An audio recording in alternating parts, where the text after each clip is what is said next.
Acting Speaker, and I rise to speak on the Cemeteries and Crematoria Amendment Bill 2021. And this is a bill that the purpose of is to protect affected persons against further significant harm, pain or suffering that may be caused as a result of the exercise of a right of interment. The bill also makes miscellaneous amendments to the Cemeteries and Crematoria Act of 2003, clarifying how rights of interment held by more than one person can be exercised jointly and severally, provides provision for refunds in the case of voluntary surrender of rights of interment which when held by more than one person, and clarifies the tenure for cremated human remains and makes other minor amendments.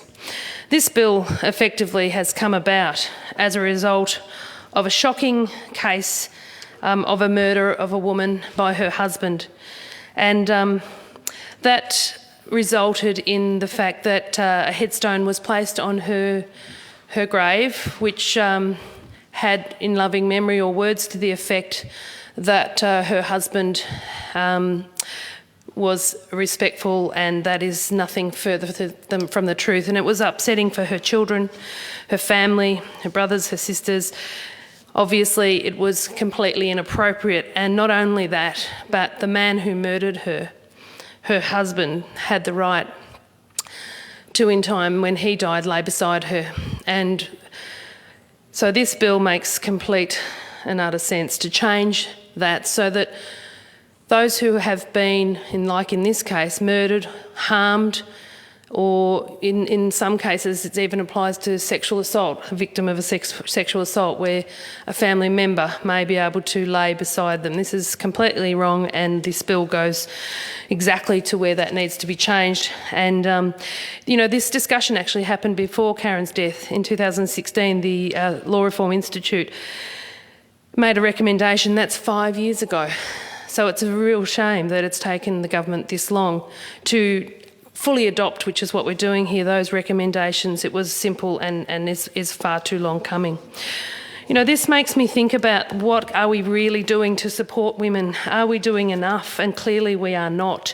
Not when you see the figures that my colleague, the member for Lowen, has just raised in her speech around the figures of people who are victims of family violence they're on the increase. Violence crime stats just out today demonstrate the increase in family violence, not decrease of those cases that are being reported to police. It's just not okay. Women have the right to feel safe. They have the right to feel safe wherever they are, be it at work, be it on the street, or be at home. And are we doing enough? Clearly we are not. I was at the March for Justice just this week, and with my colleagues, and I back, the fact that we as a group of community members, as females together, both sides of this house, must work together. And colleagues, be it my male colleagues, my female colleagues, we can all do so much more. And that, I believe, is certainly our intent, and as is supported in that comment by the member for Caulfield. Our team can do more and want to do more and will do more. There was a real white anger of bright hot anger at that rally, and I could feel the women just so intent on making a change. And you can understand the anger, particularly from women who were present who have been abused. Sexual assault is a really serious crime, and we're not seeing the results in convictions that we see in other serious crimes like murder. And why is that? I'm reminded of when I was at school in Year 11 studying legal studies, and I remember learning about momentous change that was happening in the legal system where, for the first time, and I learnt this on, I reckon, 1983, that women could, instead of being in the box facing their perpetrator, could actually do what was called a hand-up brief. Now, the very fact that it was called a hand-up brief, or is still called a hand-up brief, I know it's a fairly common legal term still, I'm not sure if it's the right one anymore, but the very fact that it was termed a hand-up brief is kind of bizarre in itself. I mean, what it means is women, instead of facing their perpetrator, could write their report and hand it in as a written format rather than as a verbal format in front of the perpetrator. Great and momentous change.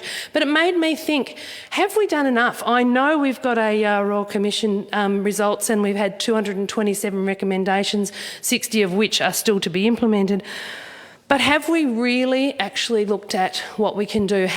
I suggest we get the legal minds of this state and perhaps country together, the really brightest and best, and look at the reform, the meaningful reform we really need to have so that we get the convictions, just like we get in other serious crimes, because it makes no sense that we're not getting the same level of convictions. It's not that the women are making it up.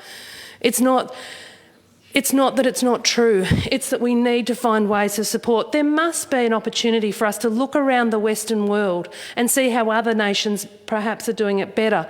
And I'm not stating we should undo the very important rules of law that we have in place that are the foundation of our very democracy. But I'm wondering, have we really put those minds together and formed a panel that we can actually do that review? I think it's time we made a difference.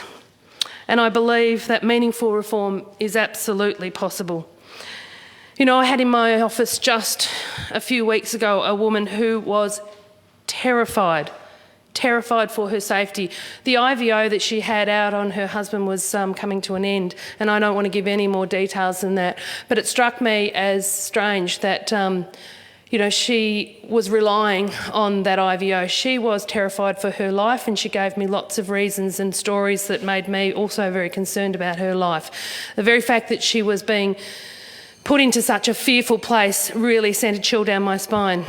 I wrote to the Minister that day with a sense of urgency via email, which obviously is instant, and I'm actually still waiting to hear back, and I think it was 3 weeks ago. So we must be able to do better. I know we've got to support our women, and sexual abuse, murder, being treated like this woman was with absolute fear is no way for any human being to live. So I think the bill does do one thing that will help change what's happened to Karen, and I pay my respects to the family and the pain and suffering that they have gone through, that no family should have to go through. But it is time, well and truly past time in fact, to make these changes.